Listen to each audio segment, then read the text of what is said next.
Avant ça, l'infomédia qui fait la une ce matin, c'est le lancement de Stupéfiant, nouveau magazine culturel de France 2 ce soir à 22h40.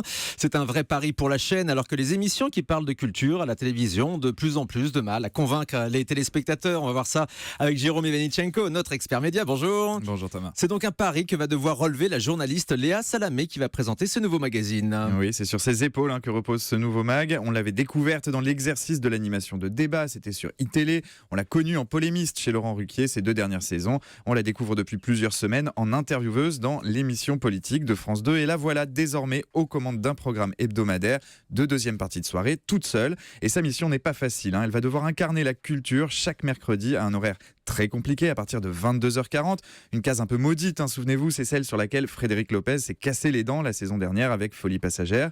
Mais il en faut beaucoup plus pour décourager Léa Salamé qui a concocté un sommaire très audacieux, très ambitieux. Ce soir, pour la première de Stupéfiant, elle est partie à la rencontre d'Alain Delon à Palerme sur les lieux de tournage du Guépard. Elle proposera aussi un reportage sur le plasticien Anish Kapoor et sur sa passion dévorante pour la couleur noire ou encore le portrait d'une mécène, le tout sur un ton beaucoup plus moderne que ce qu'on a pu voir jusqu'à aujourd'hui à la télévision. Alors quelle est l'ambition de ce nouveau magazine ? Alors offrir un regard acéré, mordant, détonnant sur l'actualité culturelle, le tout dans un magazine accessible et addictif. Ça, c'est en tout cas la promesse que formule France 2. Pour y parvenir, elle a fait appel à un producteur qui a le vent en poupe ces dernières années, la société de Yann Barthès et Laurent Bon, Bangoumi, qui produisait Le Petit Journal ou Supplément de Canal+, jusqu'à la saison dernière, et qui produit aujourd'hui Quotidien sur TMC. Et hier soir, coïncidence, Léa Salamé était justement invitée sur le plateau de Quotidien pour faire la promo de sa nouvelle émission et pour expliquer comment elle compte réinventer le genre du magazine culturel.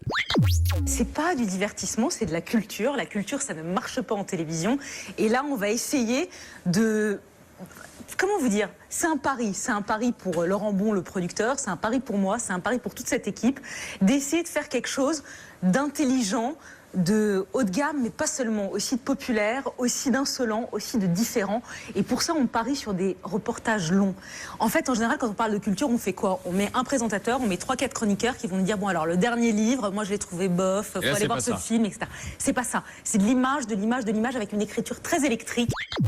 Alors, le credo de Léa Salamé pour Stupéfiant, la culture, c'est une drogue dure. Espérons pour elle que les téléspectateurs soient tous en manque. Oui, d'où le nom de l'émission, Stupéfiant, bien évidemment. Léa Salamé qui était hier sur le plateau de Quotidien. On va noter que Yann Barthès a eu l'honnêteté de préciser qu'il était le producteur de l'émission, même s'il a révélé qu'il ne s'était rencontré qu'à 3 reprises avec Léa Salamé pour préparer donc cette nouvelle émission. Alors Léa Salamé le dit elle-même, parler de culture à la télévision, ça marche pas. Oui, c'est vrai que c'est un casse-tête. La liste des émissions culturelles qui ont atterri dans les greniers des chaînes est très longue. Ce matin, le Parisien aujourd'hui en France en dresse la liste. Avant-première, semaine critique, vous aurez le dernier mot, café littéraire ou plus récemment grand public. Des programmes qui n'ont jamais retrouvé les niveaux d'audience des émissions de Bernard Pivot, par exemple. On pense à Apostrophe ou à Bouillon de culture, au point même de se demander si la télévision est encore le bon vecteur pour parler de cinéma, de musique ou de peinture. Certains pensent que c'est encore possible et tentent encore de relever ce pari un peu fou du magazine culturel. C8 lancera bientôt le sien, baptisé Pop-Up et confié à Audrey Pulvar. Ce sera le samedi 15 octobre à 11h.